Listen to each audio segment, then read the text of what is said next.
Hello guys, जैसे श्रेयांश स्वागत करता हूँ आप सभी का एक बार फिर से step by step YouTube channel के अंदर। आज की क्लास के अंदर हम लोग पढ़ने वाले हैं बहुत ही इंपॉर्टेंट टॉपिक बायोकेमिस्ट्री की शुरुआत करते हुए। वहाँ पर सबसे ज़रूरी हो जाता है कि हमें पता हो कि बायोमॉलिक्यूल्स क्या होते हैं, सेल्स क्या होता है और सेल ऑर्गेनल्स क्या होते हैं। तो अगर ऑर्गेनल्स की बात करी जाए, जो सेल के अंदर स्ट्रक्चर्स होते हैं उनको ऑर्गेनल्स बोलते हैं, उनसे मिलकर सेल बनता है। फिर सेल से हम लोगों को पता चलता है कि ऑर्गन बनेगा एंड देन ऑर्गन सिस्टम बनेगा। तो टिश्यू, ऑर्गन, ऑर्गन सिस्टम के बारे में हम लोग आगे एनाटॉमी में बहुत डिटेल में पढ़ते हैं। बट ऑन गोइंग एक सेल कैसे बना, उसके लिए हम लोग पढ़ते हैं बायोकेमिस्ट्री का बहुत important chapter biomolecules and cell.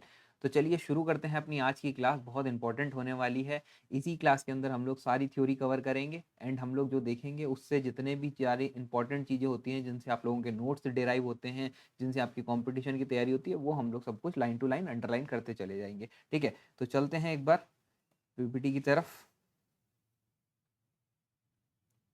जी, यहाँ पर आप लोगों के लिए पीपीटी अवेलेबल है। तो ये जो है ये नोट्स आप लोगों के लिए हो जाएंगे, और इन केस ऑफ दैट जो लोग भी कंपटीशन की तैयारी करते हैं उनके लिए मैं स्पेशली मार्क करता चलूंगा। तो वहाँ पर वो लोग सारी चीज़ें वैसे देखते चले जाएंगे। तो सबसे इंपॉर्टेंट चीज़ अगर हम लोगों को समझ में आता है, बायोमॉलिक्यूल्स के बारे में बात करेंगे हम लोग आज की क्लास में, एंड सेल के बारे में बात करेंगे। तो जो एलिमेंट्स होते हैं उनसे क्या बनते हैं, मैक्रोमोलिक्यूल्स। मैक्रोमोलिक्यूल्स क्या होते हैं, प्रोटीन, कार्बोहाइड्रेट्स, ये सब कुछ क्या है, मैक्रोमोलिक्यूल्स हैं। इन मैक्रोमोलिक्यूल से मिलके क्या बनता है, ऑर्गेनल। ऑर्गेनल क्या होता है, जैसे माइटोकॉन्ड्रिया ऑर्गेनल है, राइबोसोम ऑर्गेनल है, और ऑर्गेनल से मिलके बनती है क्या, सेल। और फिर सेल से बनता है टिश्यू, और टिश्यू से बनते हैं ऑर्गन, और ऑर्गन से बनते हैं हम लोग, मतलब सिस्टम। ठीक है, तो ये सारा चीज़ें जो आप लोग देख रहे हो, तो ये सब कुछ हम लोग आज की क्लास के अंदर पढ़ने वाले हैं कि कैसे कैसे सारी चीज़ें चलती हैं, क्या क्या चीज़ें इंपॉर्टेंट हैं। अगर थ्योरेटिकल क्वेश्चन आता है तो आप कैसे लिखेंगे, तो ये सारे नोट्स आपके लिए अवेलेबल हैं। और अगर बात करी जाए एमसीक्यू पॉइंट ऑफ व्यू से, तो उनके बारे में हम लोग डीप डाउन करते जाएंगे हर एक पॉइंट को, जिससे आप लोग कर पाएंगे। इंट्रोडक्शन की बात करें तो biomolecules are the life, and biomolecules और लाइफ के बारे में अगर आप लोगों को समझ में आता है, तो living matter is mainly composed of a organic compound. Living matter किसका बना हुआ है, सारा ऑर्गेनिक कंपाउंड का। उसको हम लोग कैसे याद करते हैं, CHO। ठीक है, नहीं पता सर। ठीक है, CHO के बारे में नहीं पता हम लोगों को, तो इसको क्या बोलते हैं, CHO नहीं पता सर। तो अगर आप लोग ये देखोगे आराम से समझ में आ जाएगा। ठीक है, कलर चेंज कर लेता हूँ, येलो कलर अच्छा लगेगा। CHO, हाँ, नहीं पता सर। तो अगर आप लोग देखेंगे, CHO carbon, hydrogen, oxygen, nitrogen, phosphorus, sulphur, ये जो होते हैं ये 6 हैं। कितने हैं, ये 6 आप लोगों को देखने को मिलते हैं। 6 इंग्रेडिएंट जो हैं, मतलब आप लोगों को ऑर्गेनिक कंपाउंड है, वो बहुत इंपॉर्टेंट होते हैं। तो आपसे इनसे एमसीक्यू पूछा जाता है, इसीलिए आप लोगों को याद रखना है, CHO नहीं पता सर, है ना। अगले अगर हम लोग बात करें कि अगर ये जो 6 एलिमेंट्स हैं, ये क्या करते हैं, 90% ऑफ ड्राई वेट। अगर 90% देखा जाए तो जितना भी ड्राई वेट है सेल का, उसके अंदर क्या होगा, आपको यही देखने को मिलेगा। मतलब carbon, hydrogen, oxygen, nitrogen, phosphorus और सल्फर। ठीक है, तो यही सारी चीजें आपको 90% देखने को मिलेंगी। लेकिन सर अभी भी 10% तो बच गया। तो 10% क्या देखने को मिलेगा, आप लोगों को क्या देखने को मिलेगा, calcium, magnesium, potassium, iron, sodium and copper, chlorine and others. तो अदर्स तो 1% आपको देखने को मिलता है, और बाकी का जो सब कुछ होता है वो आपका परसेंटेज डिस्ट्रीब्यूशन होता है, जिसके बारे में हम लोग नेक्स्ट टू नेक्स्ट क्लासेस के अंदर देखते चले जाएंगे। जहां पर मिनरल्स करेंगे कि कैल्शियम कितना परसेंटेज है, आपका मैग्नीशियम कितना परसेंटेज है, पोटेशियम, आयरन और सो ऑन, हम लोग जो देख रहे होते हैं। अब यहाँ पर एक इंपॉर्टेंट चीज की बात करी जाए कि जो कार्बन है, सर कार्बन हर जगह आता है। तो कार्बन क्या है भाई, एक यूनिक एलिमेंट है जो कि लाइफ के लिए बहुत ज्यादा इंपॉर्टेंट आपको देखने को मिलता है। ठीक है, तो कार्बन जो है वो बहुत इंपॉर्टेंट यूनिक एलिमेंट है, और वो हमें जरूरी देखने को मिलता है। तो यहाँ पर अगर मैं बात करता हूँ, carbon is the most predominant and versatile element. क्या है, मोस्ट प्रीडोमिनेंट पहले आने वाला है, वर्सेटाइल ऑर्गेनिज्म, वो ऑर्गेनल है, वो सॉरी वर्सेटाइल एलिमेंट है किसका, लिविंग सिस्टम का। तो लिविंग सिस्टम के अंदर कार्बन जो है बहुत ज्यादा हमें देखने को मिलता है। इसके कारण क्या है, ये भाई ये सवाल है कि कार्बन ही क्यों, वाइवा के अंदर तो बहुत ज्यादा पूछा जाने वाला सवाल कि कार्बन ही क्यों आता है बायोमोलिक्यूल्स के अंदर। आप देखते हो हर एलिमेंट में कार्बन है, क्यों है ऐसा। तो यहाँ पर अगर आप लोग देखेंगे कि carbon has the unique ability to form stable covalent bond, एक ये बनाता है क्या, स्टेबल कोवेलेंट बॉन्ड, और दूसरा इसके अंदर फीचर है लॉन्ग कार्बन कार्बन चेन। ठीक है, तो यहाँ पर क्या हो जाता है, अनलिमिटेड लेंथ की एक कार्बन चेन बन सकती है। जैसे आप देखते हो C27, इतना लंबा चेन आपको देखने को मिले। 27 भी बहुत छोटा हुआ है एक तरीके से, और भी इससे बड़े बड़े चेन हम लोगों को देखने को मिलते हैं। कोलेस्ट्रॉल के अंदर 27 कार्बन होते हैं, तो वो एक लंबा मॉलिक्यूल हो जाता है। तो ये आपको देखने को मिल रहा है क्या, स्टेबल बॉन्ड। और यहाँ पर आपको देखने को मिल रही है ऐसी एक लंबी सी चेन। तो ये 2 चीज़ें आपको देखने को यहाँ पर मिलती हैं। तो ये आंसर हो गया इसका कि भाई कार्बन के पास क्या एबिलिटी ऐसी है जो हम लोग यूज़ करते हैं। एक तो स्टेबल कोवेलेंट बॉन्ड बनाता है, दूसरा कार्बन कार्बन की बहुत लंबी चेन ये फॉर्म कर रहा होता है। बात करी जाए due to a these properties carbon can form a infinite number of a compound. इस कारण, इस प्रॉपर्टी के कारण कार्बन बहुत सारे इन्फिनाइट नंबर ऑफ आपके हैं जो कंपाउंड वो फॉर्म कर सकता है। बात करी जाए about 90% of a compound in a living organism containing A carbon. अभी जो हम लोग देख रहे थे CHO, पता नहीं सर, ठीक है, इसमें भी आप देखेंगे ना ये जो बाकी के मैंने बताए 5, ये सब क्या होगा, जुड़े हुए होंगे किसके साथ, कार्बन के साथ ही ज़्यादातर इंपॉर्टेंट तरीके से। तो 90% क्या हो गया भाई, ये तो 90% था ही, तो उन सब के अंदर भी कार्बन की जो यूटिलिटी होगी वो 90% तक आपको देखने को मिलेगी। अगले स्लाइड के ऊपर चलते हैं। अगला स्लाइड कह रहा है कि chemical molecules of a life, कि भाई केमिकल कौन कौन से होंगे लाइफ के लिए, तो उसके लिए हम लोग थोड़ा सा बात करेंगे। ये सब चीज़ें है ना बहुत छोटे छोटे से क्वेश्चंस में पूछी जाती है और हम लोग काफ़ी बार नज़रअंदाज कर देते हैं इन चीज़ों को, इसीलिए मैंने इनको डाला कि भाई आप इसको छोड़ो मत, है ना। ये बहुत इंपॉर्टेंट हो जाता है, कुछ कुछ बारीकियां जब पूछी जाती है ना तब हमसे नहीं होती हैं। तो यहाँ पर अगर बात करी जाए कि स्टेटमेंट लिखा हुआ मिलता है, स्टेटमेंट क्या है, life is composed of lifeless chemical molecule. Life जो बना हुआ है मतलब जीवन जो बना हुआ है वो किससे बना हुआ है, लाइफलेस मॉलिक्यूल से, मतलब जिनमें लाइफ ही नहीं है, लाइफलेस केमिकल्स एलिमेंट से बना हुआ है। क्यों? क्योंकि अगर आप देखोगे कार्बन, ऐसे कार्बन अगर पड़ा है तो लाइफ है उसमें, नहीं है।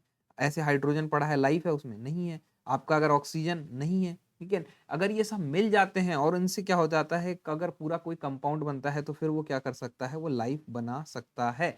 तो आपको ये स्टेटमेंट आना चाहिए कि life is composed of A lifeless chemical and molecule. Next point पे चलते हैं। सिंगल बैक्टीरिया इशरीशिया कोलाई, बहुत कॉमन बैक्टीरिया जो हम लोग पढ़ रहे होते हैं, उसके अंदर भी 6000 डिफरेंट मॉलिक्यूल्स देखने को मिलते हैं। तो वहां पर आप लोग देखेंगे 6000 डिफरेंट मॉलिक्यूल से सिर्फ एक बैक्टीरिया बना हुआ है। इतना छोटा बैक्टीरिया कि हम लोग माइक्रोस्कोप के 100x पे भी हम लोगों को इतू सा दिखाई देता है, शायद इससे भी छोटा।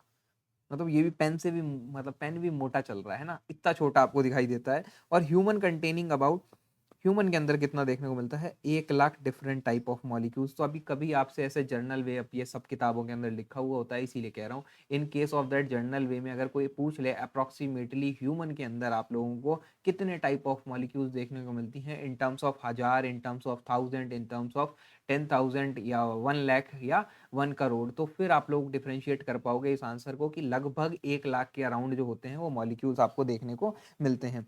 अगले स्टेटमेंट की बात करते हैं। Only the small fraction of these molecule have been fully characterize. और इनमें से कुछ ही ऐसे हैं जो फुल्ली कैरेक्टराइज हैं, बाकी के पड़े हुए हैं जो कभी जरूरत पड़ी तो यूटिलाइज हो गए हैं। अब बात करते हैं मैक्रोमोलिक्यूल्स की। यहाँ तक हम लोग पढ़ रहे थे माइक्रोमोलिक्यूल्स के बारे में, मतलब जो चीज़ें बहुत छोटी छोटी हैं, बहुत कम अमाउंट में हैं, लेकिन वो जुड़ के एक एग्रीगेट फॉर्म करती हैं, तो उसको क्या बोल देते हैं, मैक्रोमोलिक्यूल बोल देते हैं। जैसे कि छोटी छोटी यूनिट से जुड़ के कुछ चीज़ें बनाई आपने तो वो क्या हो गया, मैक्रो हो गया। तो यहाँ पर अगर मैं बात करूँ कॉम्प्लेक्स बायोमोलिक्यूल्स की, किसकी, कॉम्प्लेक्स बायोमोलिक्यूल्स की, तो उनको हम लोग क्या बोल देते हैं, मैक्रोमोलिक्यूल बोल देते हैं। ये चीज़ क्लियर है, इतना सब लोगों को क्लियर है। यहाँ पर अगर मैं बात करता हूँ simple organic compound act as the monomeric unit. Mono का मतलब क्या होता है, सिंगल। मोनो का मतलब क्या हो जाता है, सिंगल। अब आपकी तरह नहीं, ये कंपाउंड की बात हो रही है, तो मोनो जो है वो आपको यहाँ पर देखने को मिलता है कि सिंगल यूनिट जुड़ जुड़ के, मतलब सिंगल सिंगल सिंगल सिंगल लोग जुड़ के एक कम्युनिटी बना रहे हैं, और उसको हम लोग क्या बोल रहे हैं भाई, उसको एक ऑर्गेनिक कंपाउंड के तौर पे देखा जा रहा है, ठीक है। These monomers combine to form a complex biomolecules. और ये सब जब जुड़ते हैं, मतलब मोनोमर जब सिंगल सिंगल ऐसे जुड़ते हैं तो ये क्या बना देते हैं, ये बना देते हैं कॉम्प्लेक्स बायोमोलिक्यूल्स। और कॉम्प्लेक्स बायोमोलिक्यूल्स के अंदर कुछ मेजर क्लासेस आप लोगों को कॉम्प्लेक्स बायोमोलिक्यूल्स की देखने को मिलती हैं। इसमें पहला नाम है प्रोटीन, दूसरा नाम है न्यूक्लिक एसिड, तीसरा नाम है polysaccharide, and fourth number is lipid and so on, मतलब एक्सेट्रा और भी हो सकते हैं, बट अभी इंपॉर्टेंटली यही थे तो हम लोग इनके बारे में बात करेंगे। इनके ऊपर हम लोग बात करते हैं आगे कि कैसे कैसे प्रोटीन का बिल्डिंग ब्लॉक क्या होगा, मतलब प्रोटीन किससे जुड़ जुड़ के बना जिससे प्रोटीन बन गया, न्यूक्लिक एसिड किससे जुड़ के बना, न्यूक्लिक एसिड बन गया, पॉलीसेक्राइड कैसे बना, या आपका लिपिड कैसे बना। तो हम लोग बिल्कुल बेसिक बात कर रहे हैं, जो भी बिल्कुल कॉलेज वाली बात है, वही चीज़ें सीखनी है हम लोगों को, जो हमने कभी छोड़ दी या पढ़ी नहीं ध्यान से उनको पढ़ेंगे, या जो लोग अभी पढ़ रहे हैं वो तो ये सीखो बिल्कुल डिटेल में। तो जब हम लोग बात करते हैं किसकी, प्रोटीन की, तो यहाँ पर आपको प्रोटीन जो देखने को मिलता है, प्रोटीन के अंदर बिल्डिंग ब्लॉक होता है amino acid. Most common question जो आपसे पूछा जाता है, what is the building block of protein, तो वो होता है क्या, अमीनो एसिड। या अमीनो एसिड से जुड़ के क्या बनता है, प्रोटीन बनता है, वाइस वर्सा। दो क्वेश्चंस हैं जो कि आपसे ऐसे करके पूछे जाते हैं। इसका फंक्शन क्या है प्रोटीन का, तो प्रोटीन का फंक्शन है, वैसे तो हम लोग चैप्टर प्रोटीन के अंदर बहुत डिटेल में पढ़ेंगे, सारे फंक्शंस पढ़ेंगे लेकिन क्या है, proteins that provide the structure and functional support basis of a cell. तो जब भी आपको स्ट्रक्चरल सपोर्ट मिल रहा है या आपको फंक्शनल सपोर्ट मिल रहा है, वो सब किसकी वजह से मिल रहा है, प्रोटीन की वजह से मिल रहा है। बात करते हैं न्यूक्लिक एसिड की, तो न्यूक्लिक एसिड के अंदर हम लोगों को क्या देखने को मिलता है, न्यूक्लिक एसिड। न्यूक्लिक एसिड के अंदर मिलता है बिल्डिंग ब्लॉक या तो डीएनए या मिलेगा आरएनए, इनसे बनेगा क्या, न्यूक्लिक एसिड। अब न्यूक्लिक एसिड का काम क्या है, तो न्यूक्लिक एसिड में डीएनए का काम क्या है, हेरिडिटी ट्रांसफर करना, और आरएनए का काम क्या है, प्रोटीन का सिंथेसाइज करवाना। तो यहाँ पर आपको देखने को मिलेगा कि जो आपका डीएनए फॉर्मेशन होता है, DNA is responsible for the heredity information and RNA is required for the protein synthesis. ठीक है, got it my point. Next अगर हम लोग बात करते हैं पॉलीसेक्राइड की, पॉलीसेक्राइड का मतलब क्या होता है, पॉली का मीन्स मल्टीपल और सेक्राइड्स का मतलब होता है शुगर्स। तो जब भी एक बहुत सारे शुगर्स जोड़ के आपको एक कंपाउंड देखने को मिल रहा है, तो उसको हम लोग क्या बोलते हैं, पॉलीसेक्राइड्स बोलते हैं। ठीक है, मोर देन 10 होता है, मोर देन 10 आपका शुगर यूनिट्स लगा हुआ होगा, एंड देन उसको आपको क्या बोलना है, पॉलीसेक्राइड बोलना है। तो इसका बिल्डिंग ब्लॉक क्या हुआ, मोनोसेक्राइड। क्या देखने को मिला आपका, मोनोसेक्राइड। हो सकता है फॉन्ट शायद छोटा हो जाए आपके लिए, लेकिन हाँ सुन लेना, मोनोसेक्राइड जो है वो आपको देखने को मिल जाएगा। बात करी जाए जैसे कि ग्लूकोज, अब इसका फंक्शन क्या होता है, serve as the short term of energy storage. Glycogen क्या करता है भाई, लिवर में स्टोर हो जाता है, एनर्जी की फॉर्म में हम लोग उसे यूटिलाइज कर रहे होते हैं। वैसे ही प्लांट में क्या होता है ना, बहुत कॉमन क्वेश्चन है ये सब, जितनी फोटो लगाई है, प्लांट के अंदर क्या होता है, स्टार्च होता है। तो प्लांट के अंदर स्टार्च है, और अगर आप एनिमल की बात करते हैं तो वहां पर ग्लाइकोजन आपको देखने को मिलता है। अब अगर हम लोग बात करते हैं लिपिड की, तो लिपिड क्या होता है, फैटी एसिड और ग्लाइकोजन। फैटी एसिड और ग्लाइकोजन से क्या बनेगा, लिपिड बनेगा। तो भाई छोटे मॉलिक्यूल्स हैं फैटी एसिड, उनसे मिलकर हम लोग क्या बनाएंगे, लिपिड्स बनाएंगे। और लिपिड का काम क्या होता है, act as the long term of a energy and are the key structure compound of a membrane. तो जो मेम्ब्रेन बन रही है उसको कौन बना रहा है, लिपिड बना रहा है। और अगर हम लोग बात करें लॉन्ग टर्म एनर्जी, किसकी बात करते हैं, लॉन्ग टर्म एनर्जी की, तो वो कौन बना रहा है, लिपिड। मतलब क्या होगा, लिपिड मेरी बॉडी में जमा है तो मुझे लंबे टाइम तक एनर्जी मिलेगी। ग्लाइकोजन रिजर्व जो होते हैं वो 24 घंटे के अंदर यूज होने लगते हैं, लिपिड रिजर्व्स को बाद में यूज किया जाता है जब ग्लाइकोजन रिजर्व्स खत्म हो जाते हैं। ठीक है, तो तभी तो फैट तोड़ना, बॉडी पतला होना मतलब मुश्किल काम है, वो इसी कारण से है ना। अगले हम लोग अगर बात करें हेरारकी क्या होती है, हेरारकी मतलब बड़े से छोटे क्रम के अंदर अरेंज कर देना, कि मतलब पहले कौन आया, फिर उससे कौन बना, उससे कौन बना। मतलब आपके दादाजी आए सबसे पहले, फिर आपके पापा आए, फिर आप आए, अब आपकी भी शादी हो जाएगी है ना, नौकरी लग जाएगी, तो फिर आपके बच्चे आए। तो ऐसे करके इसको हायरार्की ऑर्डर बोलते हैं। तो इसके अंदर अगर हम लोग बात करते हैं यहाँ पर कि जो मैक्रो मॉलिक्यूल्स होते हैं form as the supra molecule assembly such as the membranes. अब वो क्या करते हैं, कुछ कुछ मेम्ब्रेन्स बनाते हैं, और मेम्ब्रेन्स के बाद फिर ऑर्गेनेल्स बनना शुरू होता है। तो सबसे पहले सिंपल बायोमॉलिक्यूल्स आएगा, उससे बनेगा मैक्रोमोलिक्यूल। सपोज मानते हैं कि यहाँ पर आया कार्बन, कार्बन से आपने बना दिया क्या, प्रोटीन बना दिया, मतलब सॉरी प्रोटीन नहीं, कार्बोहाइड्रेट ही मान लेते हैं, पॉलीसेक्राइड। पॉलीसेक्राइड जब जुड़ा और उससे हम लोगों ने पॉलीसेक्राइड या हो सकता है लिपिड भी आया ही होगा, तो यहाँ पर हम लोगों को देखने को मिला प्रोटीन। सबके अंदर आपका कार्बन आएगा ना, इसीलिए प्रोटीन आ गया, पॉलीसेक्राइड आ गया और लिपिड आ गया। इन सब से क्या बना, मेम्ब्रेन बनी। मेम्ब्रेन से क्या बनेगा, ऑर्गेनल बनेगा। ऑर्गेनल से सेल बनेगा। सेल से क्या बनेगा, टिश्यू।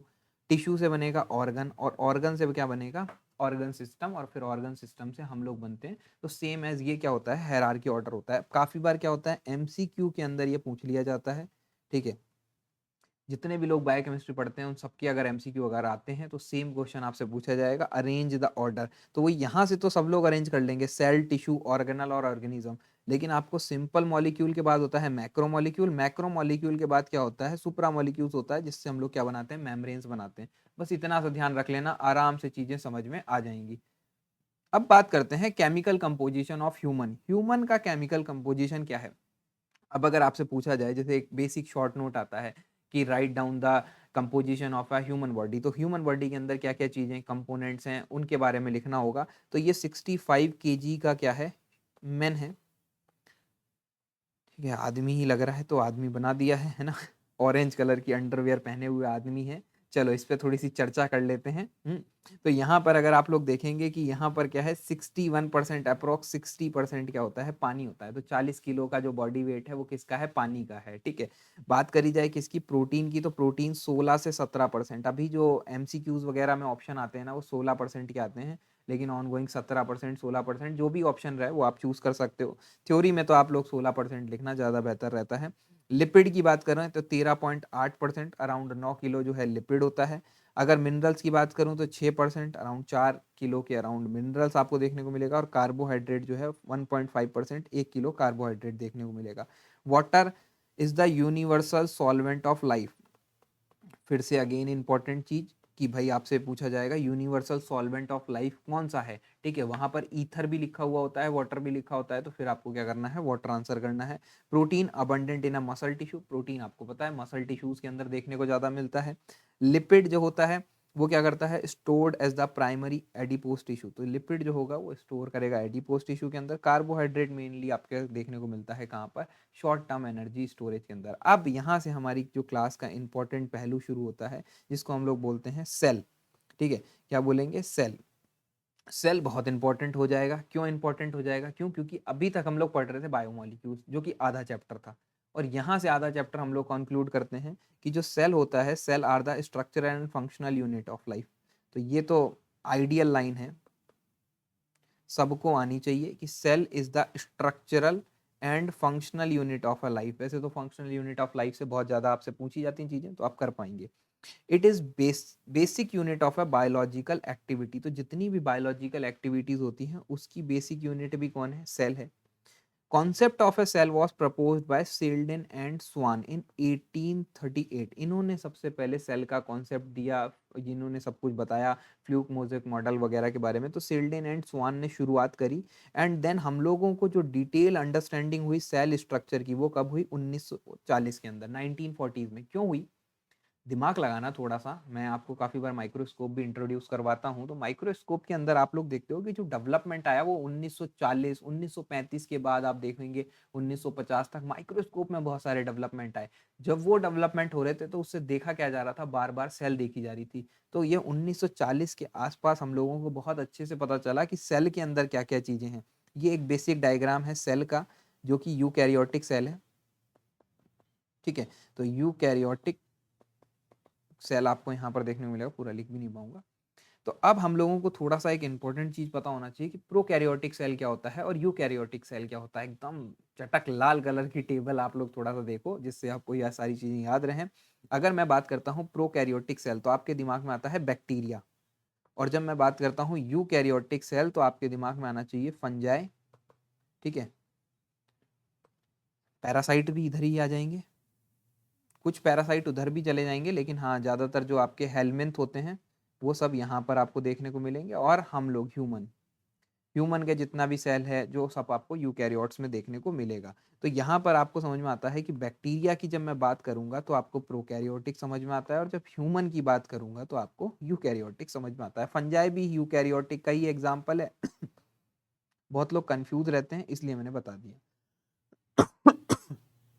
अब बात करी जाए यहाँ पर साइज की, तो साइज होता है 1 से 10 माइक्रोमीटर जो होता है वो प्रोकैरियोटिक सेल का होता है, और 10 से 100 माइक्रोमीटर जो है ये एवरेज साइज की बात हो रही है। तो ये आपको देखने को मिलता है किसका, यूकैरियोटिक सेल का देखने को मिलता है। न्यूक्लियोलस, न्यूक्लियोलस का मतलब होता है एक तरीके से कवर, तो एब्सेंट होगा यहाँ पर, और यहाँ पर क्या होगा, प्रेजेंट होगा। ऑर्गेनल्स की बात करी जाए तो यहाँ पर मोस्ट ऑफ ऑर्गेनल्स जो है वो एब्सेंट आपको देखने को मिलते हैं। अब अगर मैं बात करूँ किसकी, राइबोसोम जो होता है, राइबोसोम, राइबोसोम जो है वो प्रेजेंट होता है। और यहाँ पर क्या होता है, यहाँ पर तो सारे ही ऑर्गेनल्स प्रेजेंट होते हैं, तो इनके ऊपर तो ज़्यादा बात ही नहीं कर सकते। आगे जितने भी ऑर्गेनल्स मैं पढ़ाऊंगा वो सब यूकैरियोट्स के हिसाब से पढ़ा रहा हूँ, वो वहाँ पर प्रेजेंट होंगे। बात करी जाए डीएनए की, विदाउट हिस्टोन, हिस्टोन क्या होता है सर, तो जब हम लोगों को ये समझ में आता है कि सर ये डीएनए है, तो डीएनए जब हमारी सेल के अंदर क्या करता है, कॉइल करता है। तो कॉइलिंग जब होती है तो वो एक सर्कुलर प्रोटीन के ऊपर होती है। तो ये जो सर्कुलर प्रोटीन होता है इसको हम लोग क्या बोलते हैं, हिस्टोन बोलते हैं। क्या बोलते हैं, हिस्टोन। हिस्टोन प्रोटीन, तो ये आपको देखने को मिल जाता है क्या, हिस्टोन प्रोटीन। आगे इसका इमेज है एक, तो उससे और अच्छा समझ में आएगा। डीएनए जो कॉइल्ड हो रहा है, एनसीईआरटी में भी बना हुआ है, इसीलिए बहुत ज़्यादा इंपॉर्टेंट हो जाता है ये वर्ड। और बात करी जाए माइटोकॉन्ड्रिया, यहाँ एब्सेंट है, यहाँ प्रेजेंट है। बाइनरी फिजन, यहाँ पर आपको बाइनरी फिजन देखने को मिलेगा। बाइनरी फिजन क्या होता है कि एक बैक्टीरिया से ऐसे दो बैक्टीरिया आपको अलग अलग देखने को मिले। और यहाँ पर माइटोसिस देखने को मिलेगा कि पूरा का पूरा आपका सेल साइकिल जो है यहाँ पर देखने को मिलेगा, सेल साइकिल। ठीक है, तो सब लोगों को ये इंपॉर्टेंट टेबल समझ में आई। बहुत इंपॉर्टेंट स्लाइड है भाई, बहुत ज़्यादा इंपॉर्टेंट, मतलब हर एक लाइन से सवाल आएगा। अगर आप थ्योरी एग्जाम पढ़ रहे हो तो शॉर्ट नोट पक्का है कि प्रोकैरियोटिक एंड यूकैरियोटिक सेल के बीच में क्या डिफरेंस होता है। और ये 5-6 डिफरेंस अगर आपने लिख दिया, आप अपना नंबर स्कोर बहुत अच्छा सेव कर लोगे। ठीक है, अब बात करते हैं यूकैरियोटिक सेल की एक जर्नल इंट्रोडक्शन की, एंड देन फिर हम लोग सारे ऑर्गेनल्स की बात करेंगे। तो ह्यूमन कंटेनिंग अबाउट 10⁻⁴ सेल्स, ठीक है, मतलब कितना हो गया ये, 1 करोड़ ट्रिलियन सेल आपको देखने को मिल जाएगा, है ना। हाँ, करोड़ ऑफ ट्रिलियन सेल जो होंगे वो आपको देखने को मिल जाएगा शायद, क्योंकि वो 10⁻14 है, तो मैं थोड़ा सा कंफ्यूज हूँ, लेकिन आपको तो ऐसे ही याद करना है। Around 1 250 types of specialize cells present in a body.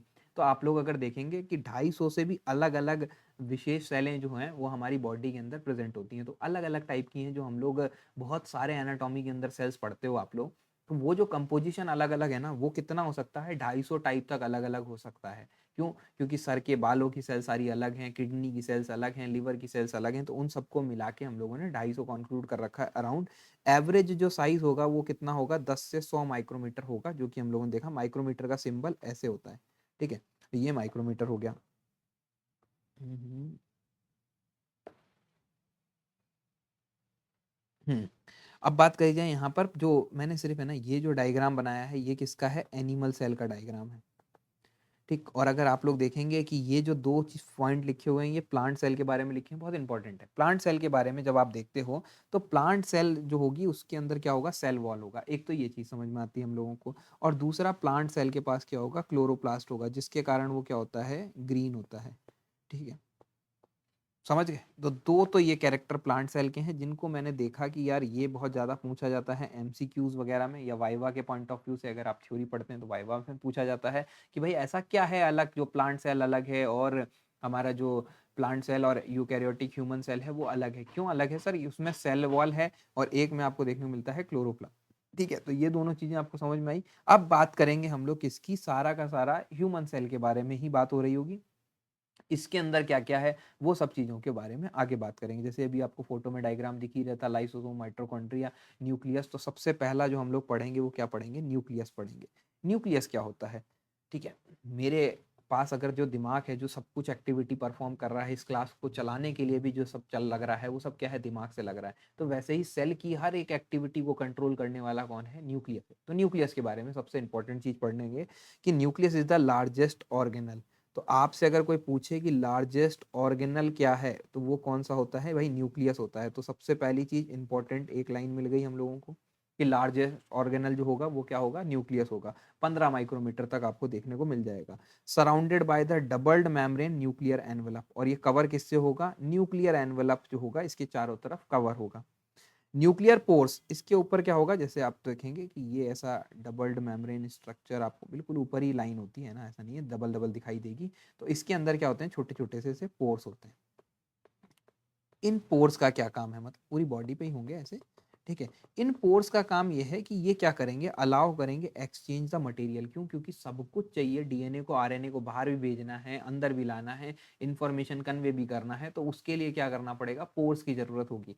जैसे मुझे यूट्यूब की जरूरत है आप तक पहुंचाने के लिए, तो यूट्यूब एक तरीके से पोर्स का काम कर रहा है, आप तक वो इन्फॉर्मेशन कन्वे हो पा रही है। ठीक है, तो उसको हम लोग क्या बोलते हैं, पोर्स बोलते हैं। कंटेनिंग अ डीएनए, इसके अंदर क्या होगा, डीएनए होगा। ठीक है, रिपोजिट टू द जेनेटिक इन्फॉर्मेशन, और वो क्या करता है भैया, सारा का सारा जितना जेनेटिक इन्फॉर्मेशन का डेटा होता है वो सब डीएनए के पास आपको देखने को मिलता है। और वहीं पे अगर मैं बात करूं, डीएनए प्लस हिस्टोन जो होता है वो क्या फॉर्म करता है, न्यूक्लियोसोम। जब अभी हम लोगों ने देखा ऐसा करके डीएनए था, और डीएनए जब हिस्टोन प्रोटीन के ऊपर जाके ऐसे बंधना शुरू होता है, तो वो क्या फॉर्म करता है, न्यूक्लियोसोम फॉर्म करता है। ठीक है, न्यूक्लियोसोम से क्या बनता है, न्यूक्लियोसोम फॉर्म है क्रोमेटिन।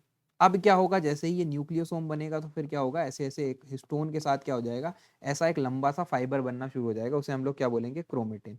और क्रोमेटिन जब कंडेंस होगा, मतलब जब क्रोमेटिन ऐसे ऐसे ऐसे ऐसे ऐसे ऐसे और ऐसे ऐसे करके कंडेंस होगा, तो उसे हम लोग क्या बोल देंगे, क्रोमोसोम बोल देंगे। तो क्रोमेटिन जब कंडेंस होगा तो क्या बन जाएगा, क्रोमोसोम बन जाएगा। चीज समझ में आई कि डीएनए हिस्टोन प्रोटीन के ऊपर लपटा, जब हिस्टोन प्रोटीन काफी सारे एक साथ एग्रीगेट हुए तो उससे बना क्रोमेटिन, और क्रोमेटिन से जब हम उन लोगों का भी, जब आप लोगों को कंपोजिशन देखने को मिला, कॉम्पैक्ट अरेंजमेंट देखने को मिला, तो उससे क्या बना, क्रोमोसोम बना। तो ये कुछ ऐसा फॉर्म चलता है, जेनेटिक्स के पॉइंट ऑफ व्यू से भी इंपॉर्टेंट है और यहाँ पर सेल के लिए भी बहुत इंपॉर्टेंट है। सेकेंड चीज, ह्यूमन सेल कंटेनिंग है 46 क्रोमोसोम। कितने होते हैं, 46 क्रोमोसोम होते हैं। इसको ऐसे भी याद रखना, 23 पेयर्स ऑफ क्रोमोसोम आपको देखने को मिलते हैं, जिसमें 22 जो होते हैं वो कैसे होते हैं, ऑटोसोमल, और जो वन पेयर होता है, ये सब पेयर की बात हो रही है, जो वन पेयर होता है वो कैसा होता है, सेक्स क्रोमोसोम।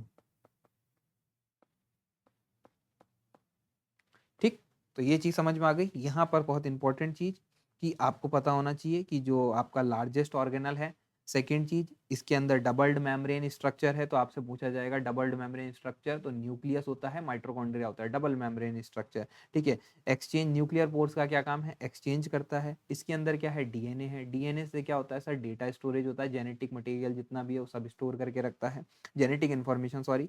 अब बात करी जाए, हिस्टोन क्या करेगा, न्यूक्लियोसोम बनाएगा, न्यूक्लियोसोम से क्रोमेटिन बनेगा, क्रोमेटिन से क्रोमोसोम बनेगा, क्रोमोसोम कितने होते हैं, 46, और 46 के अंदर 23 पेयर्स पे बात करें तो 22 ऑटोसोमल और एक पेयर सेक्स क्रोमोसोम। ऐसे ही सीक्वेंस में याद करना है आपको ये सारी चीजें, है ना। अब ये थोड़ा सा स्ट्रक्चर जो अभी मैं ड्रॉ करके दिखा रहा था वो आपका यहाँ पर बना हुआ है, कि ये एक्चुअल में आपको ये न्यूक्लियर पोर्स देखने को मिल रहे हैं, ये डबल्ड मेम्ब्रेन स्ट्रक्चर देखने को मिल रहा है। आपको यहाँ पर देखने को मिलेगा ये डीएनए, डीएनए के साथ ये जो आपको दिखाई दे रहा है ये है हिस्टोन प्रोटीन, हिस्टोन प्रोटीन से क्रोमेटिन फाइबर बन रहा है, और क्रोमेटिन फाइबर से क्या बन जाएगा, क्रोमोसोम। ठीक है, तो ये डायग्राम किसका है, न्यूक्लियस का डायग्राम है।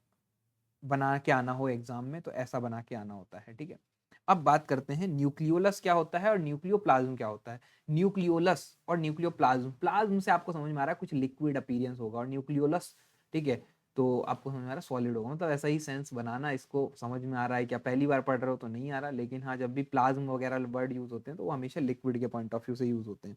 तो न्यूक्लियोलस की बात करी जाए, dense structure inside the nucleus, nucleus के अंदर जो डेंस स्ट्रक्चर है उसको क्या बोलते हैं, न्यूक्लियोलस। और अगर हम लोग बात करें rich in a ribosomal RNA, और इसके अंदर क्या होता है, राइबोसोमल आरएनए से बहुत ज्यादा रिच होता है। न्यूक्लियोप्लाज्म क्या होता है, ये बड़े फ्रीक्वेंट चीजें हैं जो पूछी जाती हैं कि व्हाट इज न्यूक्लियोलस। तो न्यूक्लियोलस क्या होता है भाई, डेंस स्ट्रक्चर है जो कि कहाँ पर प्रेजेंट होता है, न्यूक्लियस के अंदर प्रेजेंट होता है। किससे रिच होता है, रिच होता है राइबोसोमल आरएनए से। वहीं पे मैं बात करूं न्यूक्लियोप्लाज्म की, तो ground substance of a nucleus, ground substance जो बिल्कुल ग्राउंड सब्सटेंस देगा वो कौन देगा, सब कुछ वो न्यूप्लाज्म देगा, और कंटेनिंग इसके अंदर एंजाइम होता है डीएनए पॉलीमरेज और आरएनए पॉलीमरेज। ठीक है, तो अगर आपसे न्यूक्लियोप्लाज्म पूछा जाए तो इसके अंदर कौन आएगा, डीएनए पॉलीमरेज और आरएनए पॉलीमरेज। ये इंपॉर्टेंट चीजें हैं जो आपको पता होना चाहिए। ठीक है, अगले सवाल पे चलते हैं जो कि इंपॉर्टेंटली आपसे पूछा जाता है माइट्रोकॉन्ड्रिया के रिगार्डिंग। क्यों, माइट्रोकॉन्ड्रिया बहुत फेमस है, powerhouse of a cell. ठीक है, powerhouse of a cell से आपका ऐसा कोई सा भी एग्जाम पेपर नहीं है जहां पर ये चीज नहीं आई हो। हाँ पुराने में आई होगी, अभी नए में बहुत ज्यादा नहीं पूछा जा रहा है इसको, बट हाँ पुराने जितने PYQ सॉल्व करते होंगे आप, तो आपको देखने को मिलता है powerhouse of a cell. ठीक है, या अगर आपके शॉर्ट नोट आ जाए माइट्रोकॉन्ड्रिया के ऊपर तो हम लोग क्या क्या चीजें लिख सकते हैं, सबसे पहली लाइन तो यही लिखनी है, powerhouse of a cell, site of cellular respiration and energy metabolism. तो आप लोग जितना भी एनर्जी मेटाबॉलिज्म पढ़ते हो उसमें, जो आपका क्रैप साइकिल है या आप लोग जितनी भी आगे साइकिल्स पढ़ते हो एरोबिक रेस्पायरेशन में, वहां पर माइट्रोकॉन्ड्रिया का इन्वॉल्वमेंट देखने को मिलता है। तो हम लोगों ने लिख रखा है एनर्जी मेटाबॉलिज्म के अंदर कौन आएगा, माइट्रोकॉन्ड्रिया देखने को मिलेगा। चीजें सीख के ये तो क्लियर है। अब बात करी जाए साइज की, तो साइज कितना होता है, 1 से 3 माइक्रोमीटर का आपको देखने को मिलता है माइट्रोकॉन्ड्रिया। और नंबर कितना देखने को मिलेगा, अराउंड 2000 पर सेल आपको माइट्रोकॉन्ड्रिया देखने को मिल सकता है। ये माइट्रोकॉन्ड्रिया का स्ट्रक्चर है जो कि आगे वाली जितनी भी स्टेटमेंट्स होंगे उनके साथ ये मैच करेगा। तो इनर मेम्ब्रेन जो होती है वो ऐसा इरेगुलर होती है, ये अंदर जैसा, मतलब ये तो है ना, मेरे को पता है कैसा लगता है, जैसे लोग क्रॉक्स पहनते हैं ना जो, बिल्कुल मेरे क्रॉक्स के भी जो हैं वो ऐसे टेढ़े-मेढ़े हैं ग्रीन कलर के, तो सेम ऐसा ही याद आता है माइटोकॉन्ड्रिया जैसा, है ना?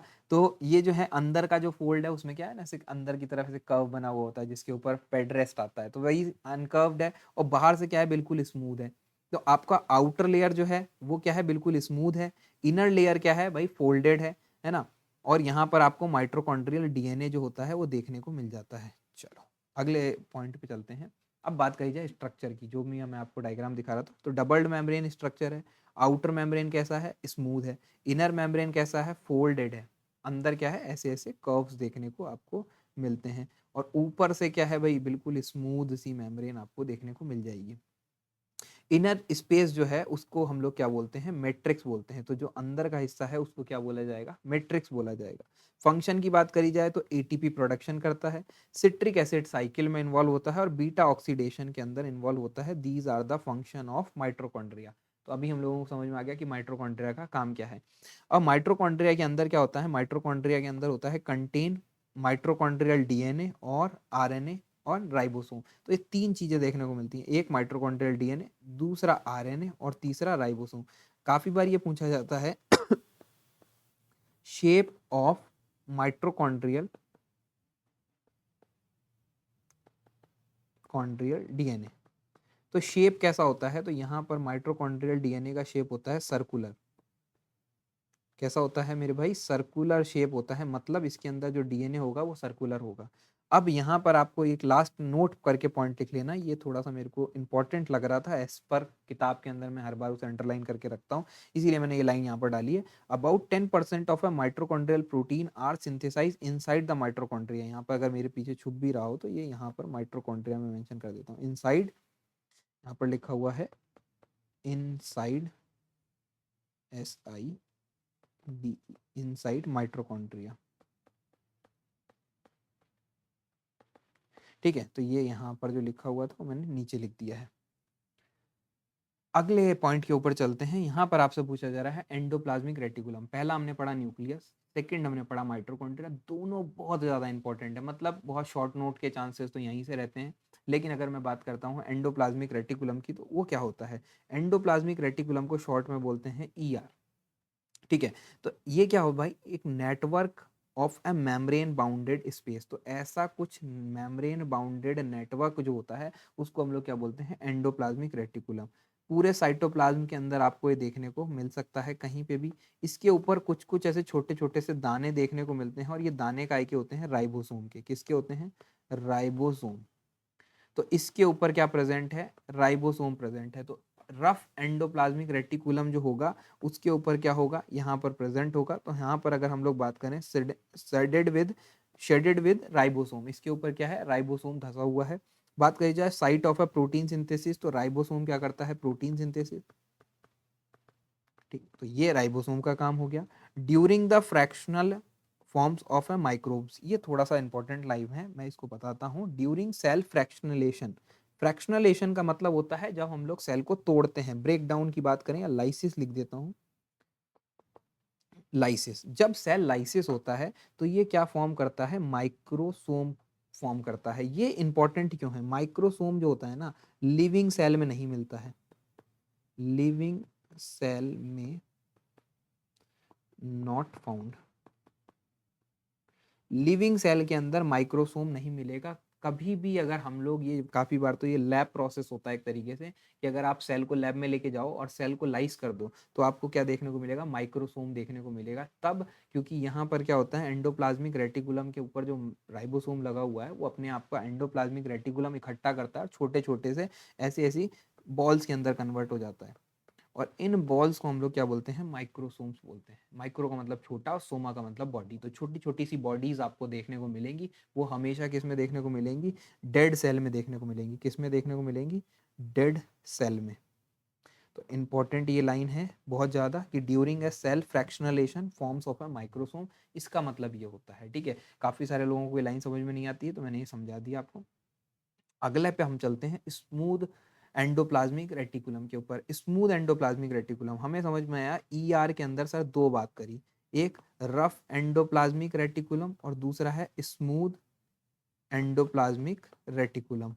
ठीक है, RER और SER। तो RER जो था वो किस में इन्वॉल्व हो रहा है, प्रोटीन सिंथेसिस में। किस में इन्वॉल्व हो रहा है, प्रोटीन सिंथेसिस के अंदर। ठीक, और यहीं पे अगर हम लोग SER की बात करते हैं तो उसके अंदर आप लोग देखेंगे लिपिड सिंथेसिस के अंदर इन्वॉल्व होगा। ठीक है, तो ये दो इंपॉर्टेंट पॉइंट हो जाते हैं कि प्रोटीन सिंथेसिस में RER और SER जो होता है वो लिपिड सिंथेसिस में होता है। इसमें कोई भी राइबोसोम प्रेजेंट नहीं होता, तभी इसका नाम क्या है, स्मूथ। मतलब हाथ के ऊपर छोटे छोटे छोटे छोटे दाने हैं, रफ एंडोप्लाज्मिक रेटिकुलम बिल्कुल स्मूथ है, तो स्मूथ एंडोप्लाज्मिक रेटिकुलम, वहां पर राइबोसोम नहीं है। ठीक है, सेल के अंदर की बात हो रही है, हाथ पे बात नहीं हो रही है। Lipid synthesis, drug metabolism, calcium storage का काम करता है, और एक इंपॉर्टेंट फंक्शन ये करता है डिटॉक्सिफिकेशन। ठीक है, डिटॉक्सिफिकेशन आगे भी जो हम लोग पढ़ेंगे पेरोक्सीसोम्स वगैरह, वहां पर भी डिटॉक्सिफिकेशन देखने को मिलता है। एज पर ड्रग मेटाबॉलिज्म के अंदर भी डिटॉक्सिफिकेशन जो है स्मूथ एंडोप्लाज्मिक रेटिकुलम के अंदर आपको देखने को मिल जाएगा। इंपॉर्टेंट, ये लिपिड का और ड्रग मेटाबॉलिज्म के अंदर कौन आएगा, स्मूथ एंडोप्लाज्मिक रेटिकुलम देखने को मिलेगा। अब बात करते हैं गोल्जी अपरेटस। सबको समझ में आया कि हम लोगों का क्या है, कि रफ एंडोप्लाज्मिक और स्मूथ एंडोप्लाज्मिक रेटिकुलम कैसा देखने को मिलेगा। ऐसे ही फोल्ड्स हैं, है ना, उसके ऊपर राइबोसोम रखे हैं या नहीं रखे हैं वो आपको देखने को मिलेगा। गोल्जी अपरेटस की जब मैं बात करता हूं तो गोल्जी अपरेटस कुछ ऐसा दिखाई देता है।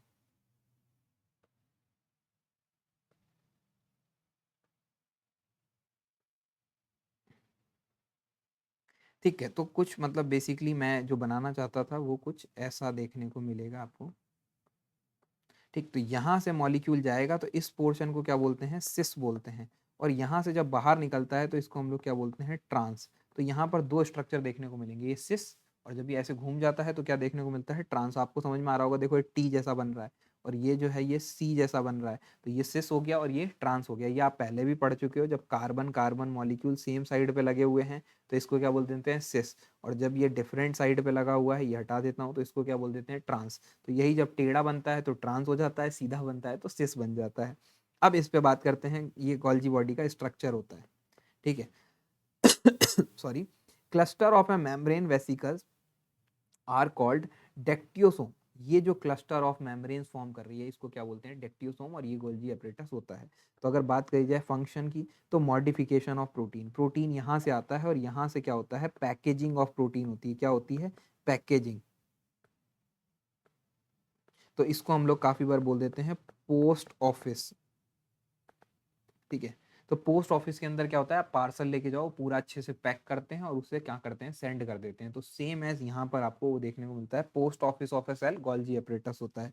Additional of a carbohydrate and lipid, अगर कुछ भी एडिशन होता है कार्बोहाइड्रेट लिपिड के अंदर तो वो कौन करेगा, गोल्जी अपरेटस करेगा। और बात करी जाए पैकेजिंग एंड सीक्रीशन, तो ये समझ में आता है, ये आपको पैकेजिंग समेटना, इकट्ठा करना एक जगह पे, और सीक्रीशन कहीं और भेज देना। मतलब मैं यहाँ से आपके घर अगर कोई पार्सल भेजता हूँ तो यहाँ से पैक करके और वो सीक्रेट होगा आपके घर जाके।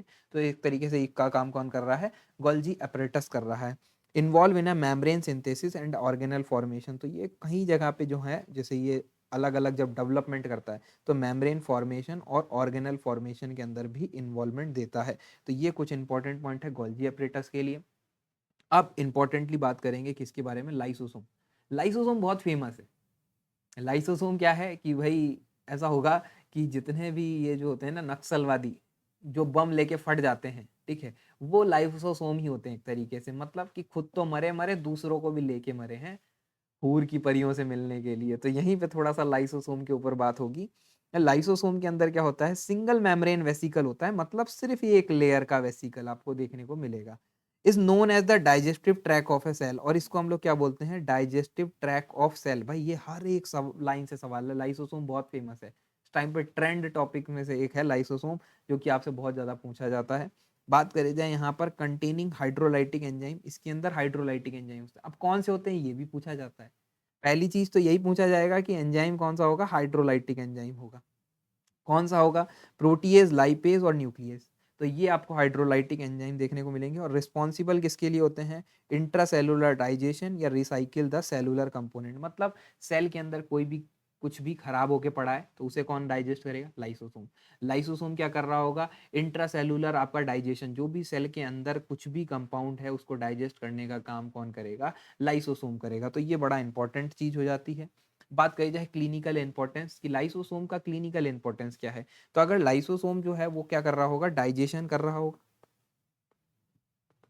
लेकिन अगर leakage of a lysosome enzyme cause, अगर लीक हो गया मतलब यहाँ से लाइसोसोम इसके अंदर से कुछ भी लीक हुआ, तो वो क्या करेगा, सेल डैमेज करेगा और डिजीज लाइक अथराइटिस करेगा।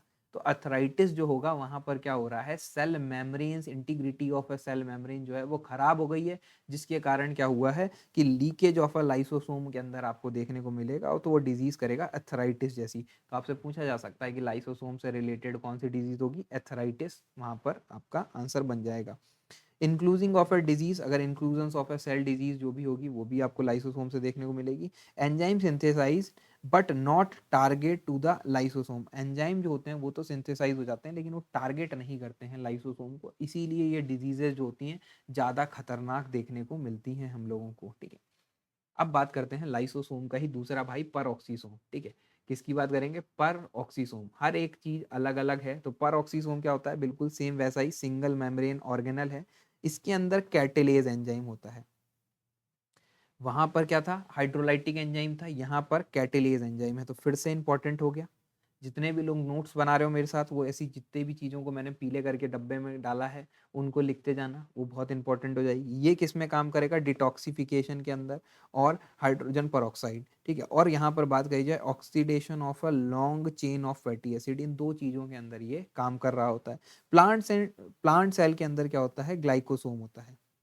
क्या होता है, प्लांट सेल के अंदर ग्लाइकोसोम होता है। तो ये इंपॉर्टेंट चीज है कि अगर आपसे पूछा जाए कि हमारी बॉडी में अगर पर ऑक्सीसोम है तो वैसे ही प्लांट बॉडी में क्या होगा, तो इसी का उल्टा करके क्वेश्चन पूछा जाएगा, अगर प्लांट बॉडी में ग्लाइकोसोम है तो हमारी बॉडी में क्या होगा। अब ये क्वेश्चन तो ह्यूमन बायोलॉजी का हुआ, तो ह्यूमन बायोलॉजी के रिगार्डिंग उसका आंसर बनेगा पर ऑक्सीसोम, इसीलिए मैंने इस वर्ड को यहाँ पर डाल दिया कि इन केस प्लांट सेल से अगर रिलेट करके कोई क्वेश्चन बनता है तो आपका गलत नहीं होना चाहिए।